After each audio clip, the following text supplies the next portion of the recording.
May 8th to June 25th, 2023, my wife Teresa and I, Craig, we're known as 3-Eye Blind, will be walking the Camino Frances from Pamplona to Santiago de Compostela, a great adventure. Enjoy.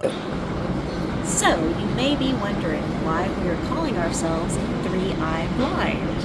Well, I happen to be blind in both eyes, have been since birth. I can see a little bit, but not a lot. And Craig, just recently, after marrying me, has lost vision in one eye. Sorry, Craig. So we are 3-Eye Blind, and we are traveling the world. From January 2023 to May of 2023, we had a lot of prep to do to get ready for our trip, including supplies, arranging hotels, accommodations, arranging for what stages we would walk, how far we would walk, and, of course, training. What follows are some photos and videos of our training efforts and discussion of some of the training that we accomplished. January 2nd, 2023. How does one prep for such a great adventure? Thank goodness for the internet, or as we used to say, the World Wide Web. We were able to access videos and blogs detailing the hows and whys of the Camino. First up, as Craig would say, we had to have a plan. That plan meant organizing the stages of our daily treks. That is how far did we wish to walk each day, and how far did we think we could walk each day. Many a guide, thanks to John Brierley, had a very complete discussion with maps and distances to cover. Every year, thousands of people hike the Camino, over 200,000 in 2022, almost 500,000 in 2024. They are all referred to as pilgrims.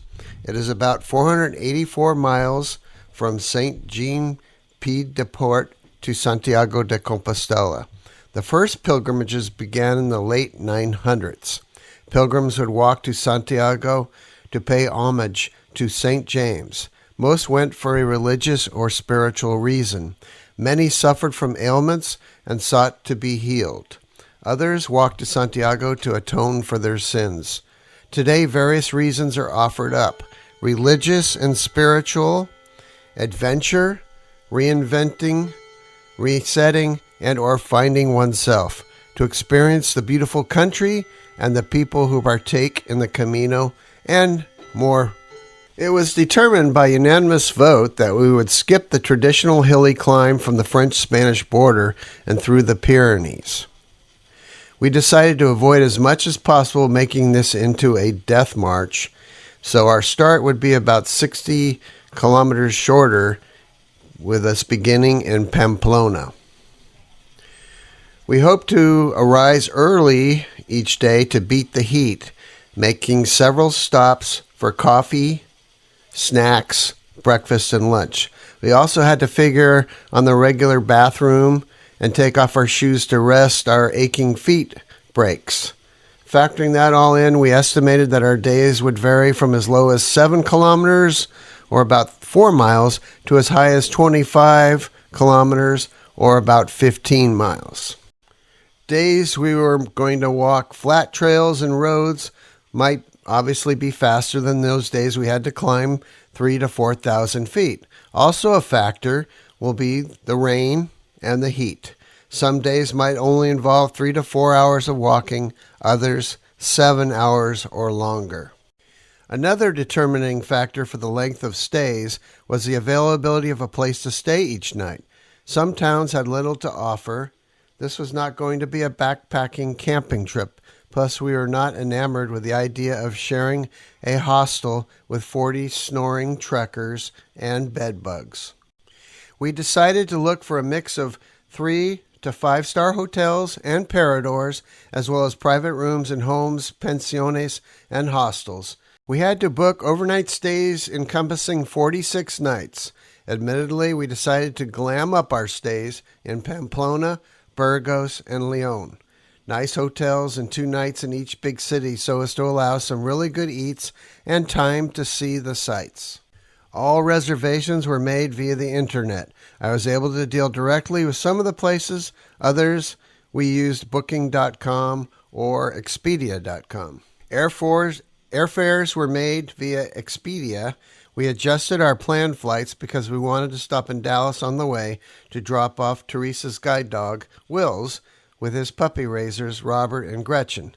We also scheduled our return to first stop in Valencia for a few days to visit our friends Jim and Heather. One of the many items discussed in forums and over the web was the packing list. What to take, how much to carry, etc. We decided to get ourselves some lighter weighted Osprey packs, hoping to carry only about 10 pounds each day. The rest of the clothes and items will be in a suitcase that will be shuttled each day by transport service from place to place.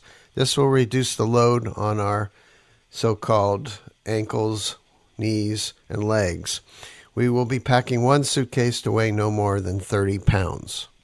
As for shoes, our old hiking boots were worn out and uncomfortable. We invested in some Merrell Trail boots. We also purchased our favorite Brooks running shoes as well.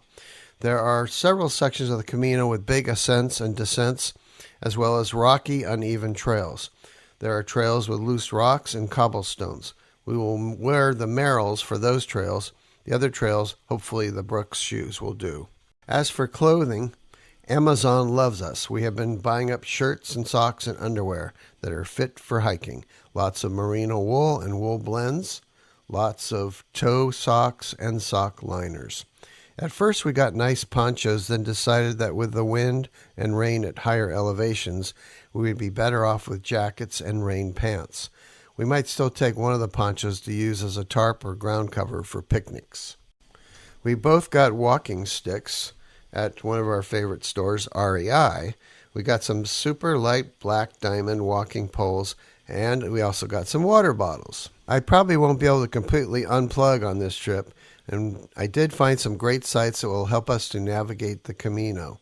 I know they just say follow the yellow arrows or the conch shells or the hiker in front of you, but I did find some great sites such as Buen Camino, Wise Pilgrim, Far Out, All Trails, Casa Ivar and its forum, Simply Camino, My Camino, and Map Out. Some offer offline maps that you can use with your phone's built-in GPS. In addition, we decided to lighten the load further by leaving the good camera home and bringing a lighter weight Canon that takes great pics. And of course, in a pinch, our cell phones do take good pictures as well. To meet our medical needs, we needed to help avoid blisters and soothe any aching existing ones. So there's the Compi, the hiker goo, the Leuco tape that we have all gotten. Now that I have covered the essentials, subsequent posts hopefully will deal with our getting off the couch to train suitably for the Camino. We're only about a month away from our adventure, and here are some of the things we had to deal with to make this trip happen. Booking our flights is done. We booked our flight several months ago. We fly from San Francisco to Madrid with a stopover in Dallas. Upon arrival in Madrid, we catch a short flight to Pamplona. After 2 nights and 2 days of eating in Pamplona, we hit the road, Jack, or I should say the Camino. Our supplies and clothing are pretty much done. Everyone suggests to pack and carry light, making the journey more enjoyable. We decided we were going to each carry lightweight packs and transport one suitcase from one night's stay to the next night's stay. There are transport companies that will pick up your packs or luggage before 8 a.m. and deliver to your next destination by about 2 p.m. We found awesome Osprey packs, the Talon 22 and the Tempest 9.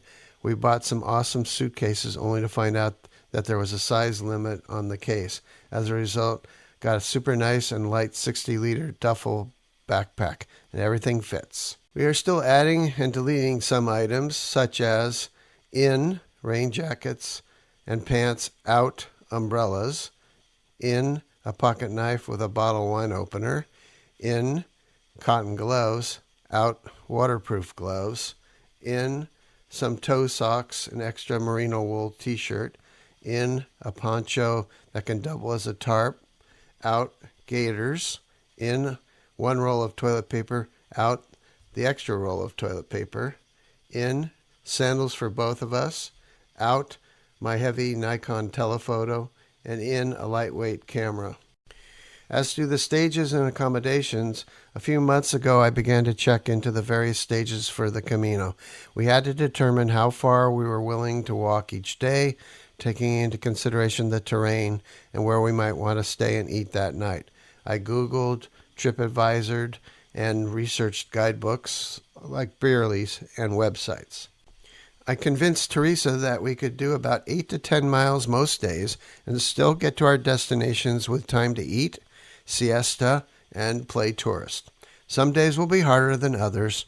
I tried to schedule very light and short distance days after hard days. Plus, we have several destinations where we'll be there for 2 days.